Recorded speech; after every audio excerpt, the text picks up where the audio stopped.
Welcome to Deep Impact Investing with Kimberly Griego-Kiel from Horizon Sustainable Financial Services. In this podcast, we talk about sustainable investing and how your portfolio reflects your values. Do your investments seek accountability from corporations that govern more and more of our society and even the lives we lead? Listen in as we explore the question, are you investing like you give a damn?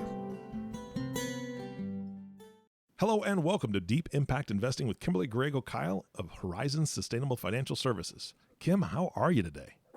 I'm great. The weather's perking up and it's not snowing, so I'm happy. Nice. Yeah, the solid block of ice that was my front yard and driveway is beginning to melt, so that's kind of nice. Yeah. Oh, and I'm ordering baby chicks this week. Really? What about the donkey? Yep. What about your miniature donkey? Still waiting. No, yeah, I know, I promise. And I will send you a picture when we get the donkey. But it'll be a while, but yeah. Anyway. All right. Well, before we get off in too much of a tangent, you have a guest on the show today, and his name is David Bennell. Why did you bring David on the show today? Well, I brought David on the show because he is a co-author of a very interesting report that we're going to talk about. All right, fantastic. And I'll tell you what the report is in a minute, but I want to tell you a little bit about David first because his bio is way too long for me to go completely into depth on it, but I'm going to tell you a little bit about David before we introduce him. Yeah, so David has quite a long career. A few of the highlights, he's worked with some very interesting corporations, which we won't mention because we don't talk a lot about specific corporations, right? Mm-hmm. But he's a consultant, and in his words, I took this from his bio, so I stole it. He focuses on creating high-quality products and services and programs that achieve and deliver real value and set the standard, literally, for safety and sustainability and profitability. So there's that whole, people, planet, profit we talk about a lot. Yep. David has learned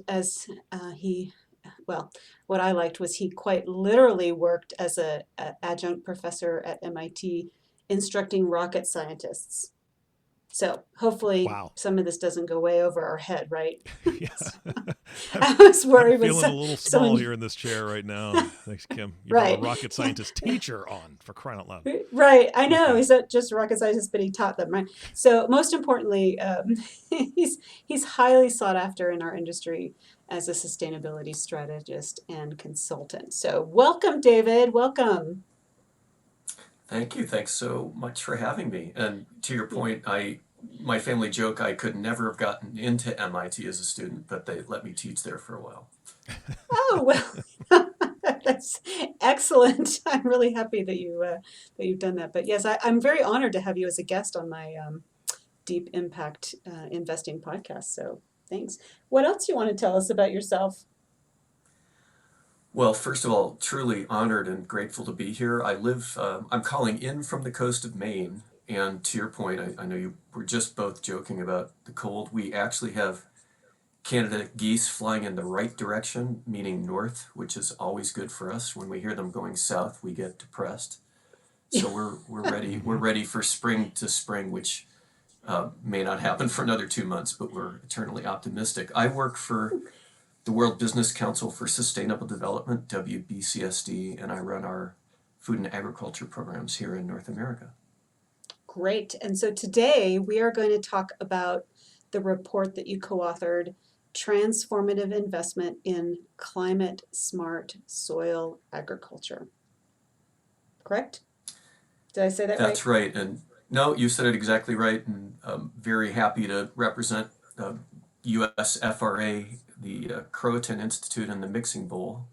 They were, the Croatan Institute and the Mixing Bowl were the co-authors along with me, and USFRA, the overarching key sponsor of this, and the funders were Wells Fargo and United Soybean Board. So really kind of a dream team of organizations and people to work with on this. Excellent. So why don't we start by, the report is quite intense, but tell us briefly, tell our listeners what the report is. Well, we call it the money bullet on the money slide is is Right. something like this. No one had ever known or shown, or maybe even asked the question, how much private capital is in the United States agricultural system on an annual basis. And we basically were able to show it's almost $1 trillion of private capital flows annually through the U.S. agriculture system, which is a pretty remarkable number and kind of begs the question, well, where does it flow? How does it flow? How smart is it? Who makes money off of it? Who doesn't? And what might we do collectively to make it work harder and smarter and grow it to the benefit of all? We like smart money, so let's definitely dive into that. And one of the things I really noted, and I think another important bullet point, is that in US agriculture, currently agriculture in the US contributes just a hair under 10% to US's greenhouse gas emissions.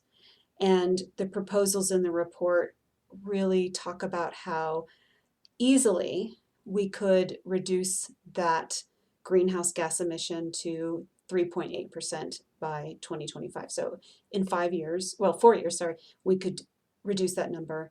And by 2035, we could make that a negative number, push it to -4%, which to me is amazing. So by some of the processes you mentioned in this report, we can turn US agriculture around. And that doesn't just include farming, but also ranching, correct? Or you don't really talk That's about exactly. ranching in this, or do you? No, No. no, absolutely. Farmers and ranchers, yep. Land use, absolutely, Kim. No, you're spot on. Yeah, so I want to talk about that a little bit. Let's dive into that and discuss that piece, because I think that's what our investors and listeners really want to understand, is the reduction of greenhouse gases, and how do we do that? Because we think about agriculture as a big producer of greenhouse gas emissions. So how do we make that a negative number? It is the $64 trillion question in a way. I made that number up. That doesn't appear anywhere in the report, but seems more impressive than the $64,000 question. So I think Definitely. the important message is, look, at the end of the day, agriculture, land use belong in any conversation about greenhouse gas emissions and reductions. And it's a little bit like not getting picked for kickball. Why hasn't ag been invited onto the pitch previously? And that's not an indictment of renewables or sustainable forestry or the other really important paths toward mitigating emissions. But there's just so much to unpack here, Kim, and I know we don't have all day, but a couple of key themes. One is you're spot on correct that this is actually a one of several of Mother Nature's mechanisms for mitigating greenhouse gas emissions, but as you said very nicely, and then getting to a point where we actually can help get to sort of net, and that's a good thing. And there's another really strong element here, and I think because this is an investor-focused podcast, I have to say there's kind of a show me the money moment here too. And what I mean by that is, look, if you were like me and coming out of the post-Lehman Brothers crash, you didn't invest in renewables, and then you didn't in the next couple of years and you missed your moment, well, I would say it's like ag is the new renewables. You don't want to miss your moment now. So we can get ag working hard on mitigating emissions, but I think also investors can get ag working hard in their portfolios in a way that perhaps renewables may have, and if they missed it, didn't because they missed it going forward. So that's the other piece. There's sort of multiple incentives here for paying attention to this podcast, I think, and what was in the report. True, and I find that very interesting, because when you talk about ag, you're not just talking about land or buying cows. You're talking about the technology and the financial innovation, correct? Yeah, it's really interesting. I know that you're careful to not mention companies, so I'll be careful too. But when you look at, so my organization, WBCSD, is a CEO-led membership organization of about 200 of the world's largest companies, and about 83 of them approximately work in food and ag. And they are everybody you might think of, or many of the companies and brands you might think of globally, but they're also some of the world's biggest tech providers. One of whom I noticed you were careful not to mention I used to work for. And what's so interesting about that is you may not think of that when you think of food and ag. And so why, to your great question, why would the tech industry be so interested in this? And there are multiple reasons. And again, I sound like a greedy guy, don't I? Because there's a fortune to be made in agriculture. It really is it's not the Wild West, it's not the forgotten West, but it is this opportunity that is now all of a sudden on everybody's dashboard and radar screen. So there's a lot of opportunity to deploy technology, digital AI, precision technology, precision ag, blockchain. I mean, anything that you might apply almost to any other sector has real mobility, transportation, has unbelievable opportunity in the food and ag sector. And not just about making money, but it's also about improving the process of agriculture, and in terms of that, the environment, which we also want to say is incredibly important. So we're looking at the agricultural piece, the technology piece, and the financial innovation around that. And I know the report talks about some very specific processes, which one of the things that's frustrating to me is I think we could probably spend 3 hours talking about briefly a number of the pieces that are in this report. And we don't have that much time.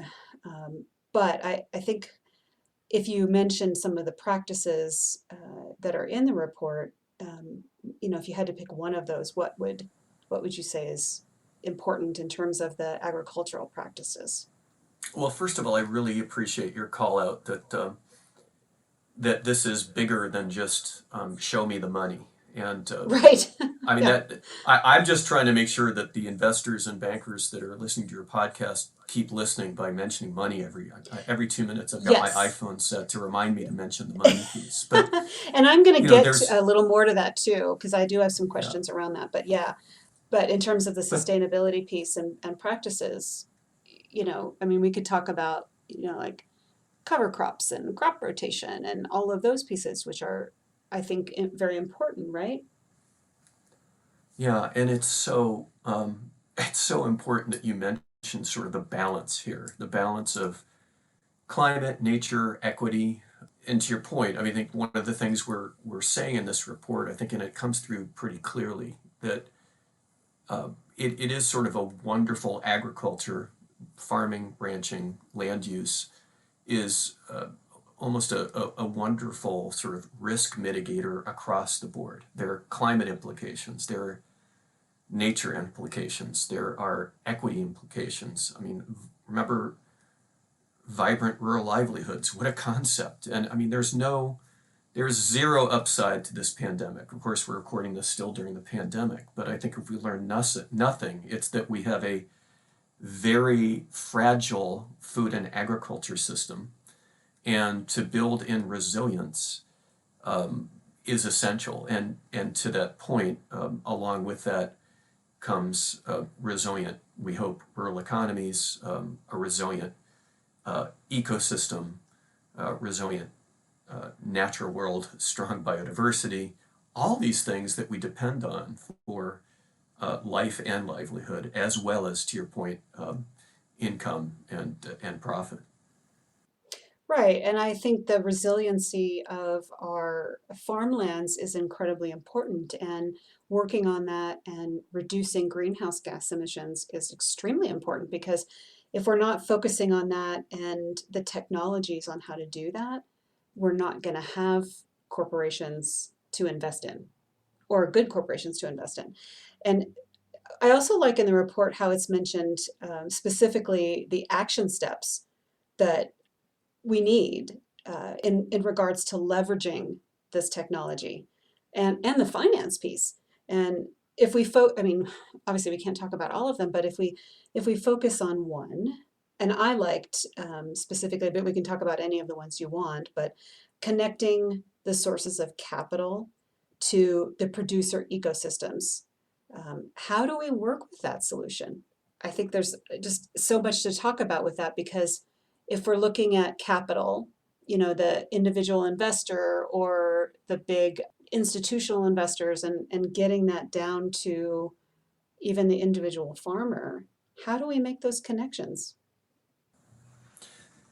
Yeah, so really interestingly, in the last year, I just think there's this amazing switch on moment that happened pre-pandemic. So our report was envisioned at the U.S. Farmers and Ranchers in Action, USFRA's Honor the Harvest meeting in the summer of 2018. That's where this thing got launched. And sitting at our table was now Secretary of Agriculture Tom Vilsack, State Street, and a number of other companies, my organization, and others. And we sort of asked the question that I began with, which was, we wonder how much is actually flowing through our system right now. So that got this whole conversation going. And to your great question, we wanted to also really understand, where did agriculture fit in the great scheme of things, if you will, looking at what money managers and institutional investors might be paying attention to. So if you were interested in ESG, environmental, social, and governance, what a report from US SIF showed last year for the first time ever is that ag and natural resources, sustainable natural resources, are in the top 5 of what these money managers and asset owners, institutional investors are concerned about. So climate change and carbon, anti-corruption, board issues, executive pay, and who's sneaking onto the block here? Ag and natural resources. So I think, just to reinforce behind the question you're asking, is we're now recognized, I think, where we feel we should be in the big leagues, and the opportunities here to find investable opportunities and to grow pipeline are quite enormous. So if we just looked across, you asked questions about climate smart practices, and without getting into the dirt, literally, you name some of them: cover cropping, crop rotation, compost application, managed grazing. All these things are what happens on farm. But again, sort of looking at, well, so what's the investable opportunity here for climate, for nature, for equity, for profit, for mitigating risk? They're absolutely fascinating. The same things that our listeners might be invested in. First of all, let me point out, if you think you're not invested in agriculture, listener, I bet you are. Because if you're invested in big tech companies, you're invested in agriculture. If you're invested in somebody working in blockchain, you're invested in agriculture. If you're invested in anything related to water, you're likely invested in food and agriculture. So really interesting technology applications, Kim, out there. We could name dozens of them. You asked a specific question about producers. If we want to talk about sort of financing marketplaces and tools, places like FarmRaise are a good example. You asked about sort of specific kinds of technologies or on-farm practices that could be improved. Well, let's talk about pasture grazing and management. There's a really interesting technology company called PastureMap. Did you know there's such a thing as virtual fencing? There's a company called Vents. And I know we're not mentioning or promoting companies here, but just to get to your point that, in terms of the investable universe, or where we might apply technologies and see benefits, find anything happening on farm, getting to the farm, getting product off farm, and there's probably an investable opportunity here. So I think one of the other things the report begins to unpack is, and names, a number of who these companies are: startups, sort of mid-range companies, as well as the biggies that are making these investments. And it calls out some of the connectivity that's happening, and as importantly, the disconnects that are happening that are preventing us growing almost $1 trillion in private capital to even more. In fact, we think by 2030, if we do this right, there may be another $14 billion to add to that nearly trillion already flowing through. That wouldn't be bad in the next 9 years Did you to say add another 14 billion. Yeah, go ahead. billion Sorry. with a B? Yeah, billion is in David Bennell, B as in boy. Yeah. So, Wow. yeah, wow. I mean, so there's $1 trillion approximately almost in private capital currently flowing. How do we redeploy that in a smarter way? We agreed smart money is good money. And could we, in fact, unlock another $14 billion in investable opportunity? This report would suggest that that's very possible. And we'd argue even essential. Well, I would say it's essential because food is obviously essential, and maintaining the soil to produce that good food is obviously essential. So I 100% agree with you on that. You know, we need to have good soil. We need to produce our own food for not only, you know, as I said, the health reasons, but national security too. You know, we can't be, uh, bringing in food, from other countries. We can't rely on that. I think we need to be able to produce food for ourselves as well. So I think there's a lot of reasons around that. Um, so definitely. And, you've talked a lot about, private debt, or, private equity, that kind of thing. And which, kind of brings me to the next piece I wanted to talk about, because we've discussed the private equity, investing directly into technology and corporations and of course, debt in terms of, bond issues, things like that. Those are easy. But one of the things I noticed in the report too was looking at all of the major investment areas, cash equivalents, fixed income, of course, venture capital. Um, the those I think are harder for people, normal people like you and I to get into. Um, those are bigger pieces. Farmland itself and those real assets in terms of REITs, real estate investment trusts, those are maybe a little more difficult for some people. I wonder what you mean, or the report authors mean by higher credit risk opportunities, and are those available now, or things that you think we need to look at soon down the road? I mean, this is a lot of opportunity if we're looking at $14 billion of possible investment opportunities. We're not just talking about a few individual stocks here of technology companies to invest in, because we're talking about capital that's going to go directly to producers.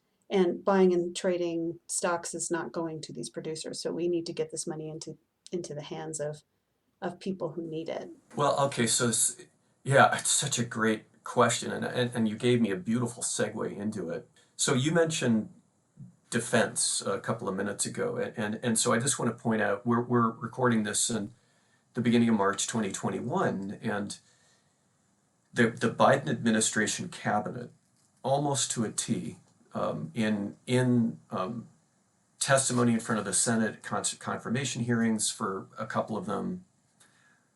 They're in their jobs now and they're actually working and in the work. I'll just say, let's start with Secretary Yellen. She has said on multiple occasions already any number of different things about climate and the implications around agriculture. The Secretary of Defense, same thing. Secretary of Energy, same thing. Secretary of Transportation, And same thing. Yeah, and wait for it, right, Secretary of Agriculture, no surprise, same thing. So and if isn't Deb that Holland, interesting? right, and if Right. Deb Holland from my state, New Mexico, gets confirmed, Yeah, same thing. yep, yep. So we'll have interior. So I think, isn't it interesting? I mean, 14 billion.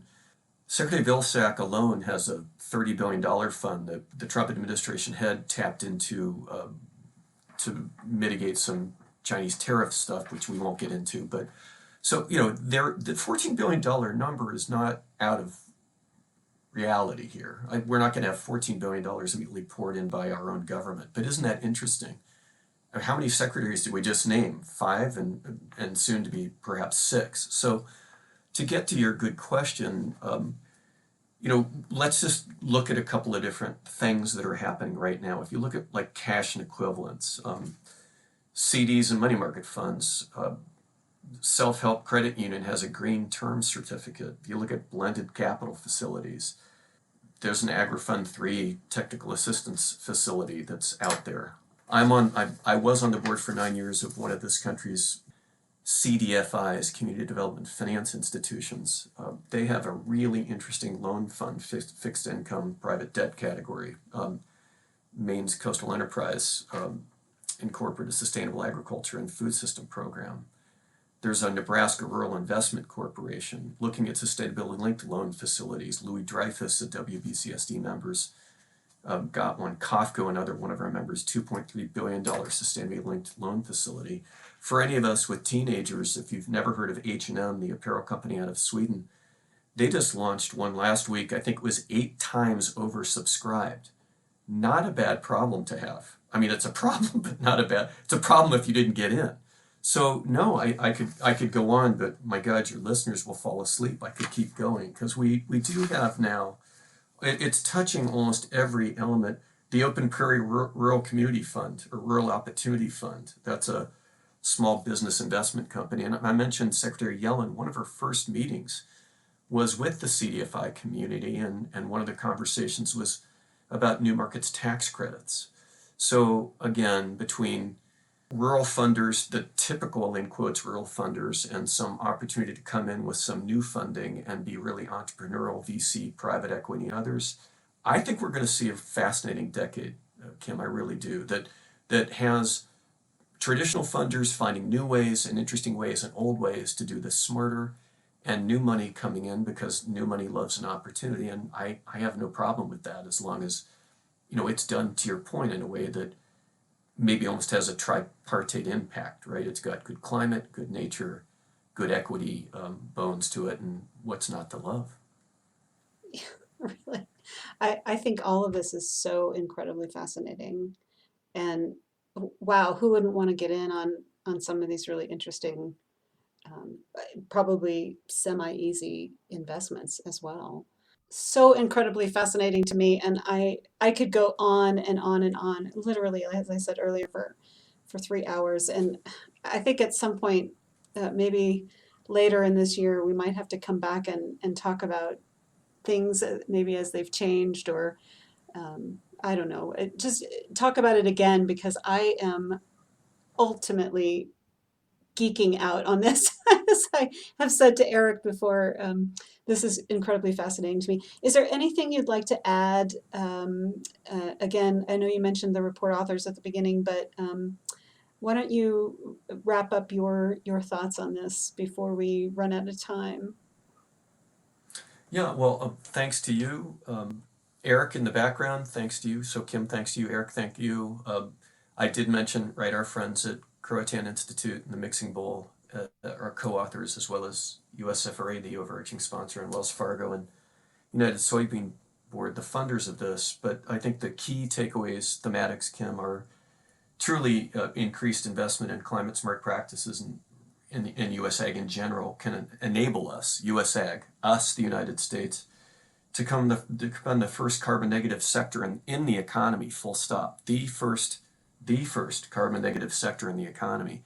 And people can make money doing it and rebuild rural and urban economies. Again, I think it's not too good to be true. And like renewables were 10 and 12 years ago, for those listeners, it could be an opportunity to not let magic pass you by twice. So I'd encourage our listeners to jump in, ask us any questions at WBCSD or USFRA.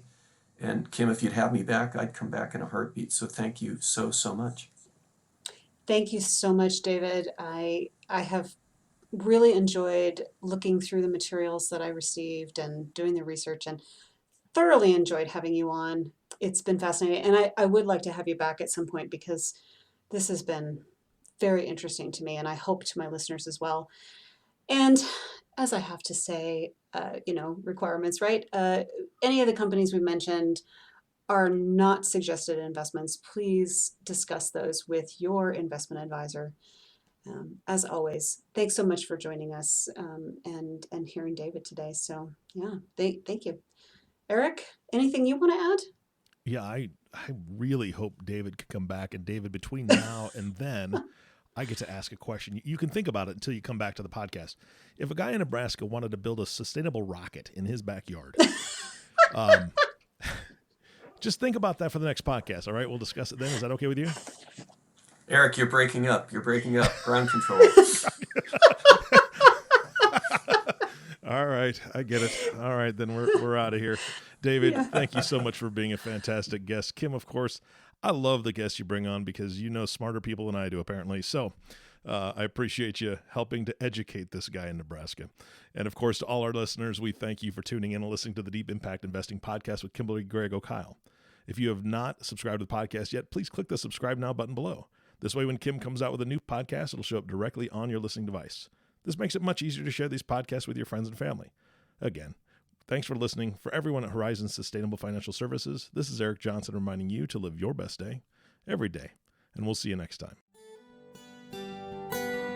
Thank you for listening to Deep Impact Investing Podcast, the sustainable, responsible impact investing podcast that shows you how to get your voice heard. It's time to start investing like you give a damn. To ask a question that we can answer on an upcoming podcast, email us at info@horizonssfs.com or join the conversation on Facebook at www.facebook.com/Horizons Sustainable Financial Services, or give us a call at 505-982-9661. Don't forget to click the subscribe button to be notified when new episodes become available. The companies we may speak about during our podcast are not recommendations for investment only. You and your financial advisor can determine what the right investments are for you and your situation. Horizon Sustainable Financial Services is a registered investment advisor, registered with the state of New Mexico and other jurisdictions were registered or exempted. The information covered and posted represents the views and opinions of the host and or guest and do not necessarily represent the views or opinions of Horizon Sustainable Financial Services. The content has been made available for informational and educational purposes only. The content is not intended to be a substitute for professional investing advice. Always seek the advice of your financial advisor or other qualified financial service provider with any questions you may have regarding your investment planning.